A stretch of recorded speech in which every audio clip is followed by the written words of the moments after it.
Commonwealth games यानी CWG घोटाले पर बड़ा फैसला आया है। दिल्ली की रॉस एवेन्यू कोर्ट ने मनी लॉन्ड्रिंग केस में ईडी की क्लोजर रिपोर्ट स्वीकार कर ली है।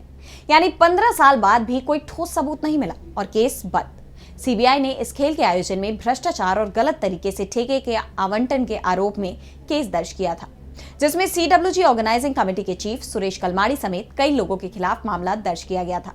लेकिन अब 15 साल पुराने इस CWG घोटाले मामले में ईडी ने कोर्ट में अपनी क्लोजर रिपोर्ट दाखिल कर दी, जिसके बाद बीजेपी ही इस मामले में घिर गई है।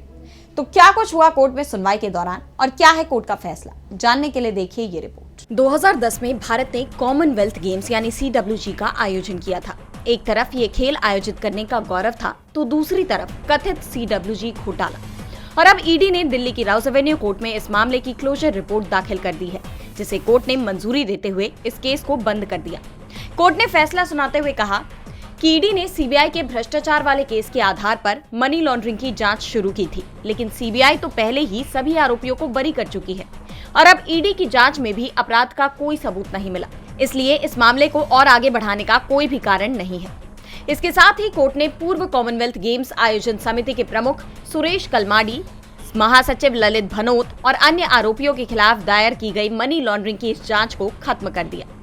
दरअसल 3 से 14 अक्टूबर 2010 तक दिल्ली में आयोजित कॉमनवेल्थ गेम्स ने प्रदेश की सूरत तो बदल दी थी, लेकिन दिल्ली की शीला दीक्षित के नेतृत्व वाली कांग्रेस सरकार पर कुप्रबंधन और अनियमितताओं के कई आरोप भी लगे। बीजेपी ने इस मुद्दे को पूरे जोर शोर से उठाया। सीबीआई ने कम से कम 19 FIR दर्ज की थी, लेकिन किसी भी मामले में घोटाले की जिम्मेदारी तय नहीं हो पाई और आखिरकार सीबीआई ने आरोपियों को बरी कर दिया। सीबीआई के भ्रष्टाचार और पैसों में हेरफेर करने के आरोप में ही ईडी ने भी मनी लॉन्ड्रिंग का केस दर्ज किया।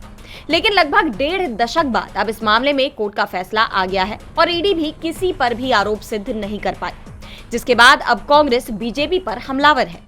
कांग्रेस प्रवक्ता पवन खेड़ा ने कहा कि आज झूठ का मायाजाल खत्म हुआ और धराशायी हो गया। उन्होंने बीजेपी और आप पर आरोप लगाया, सत्ता में आने के लिए आपने एक बहुत काबिल प्रधानमंत्री डॉक्टर मनमोहन सिंह को बदनाम किया, एक बहुत काबिल मुख्यमंत्री शीला दीक्षित जी को बदनाम किया, एक ऐसे परिवार को जिसने अपना सब कुछ न्यौछावर किया हो देश पर, उसको बदनाम किया। लेकिन प्रोपेगेंडा मिट जाता है, ईमानदारी और सच शाश्वत रहता है।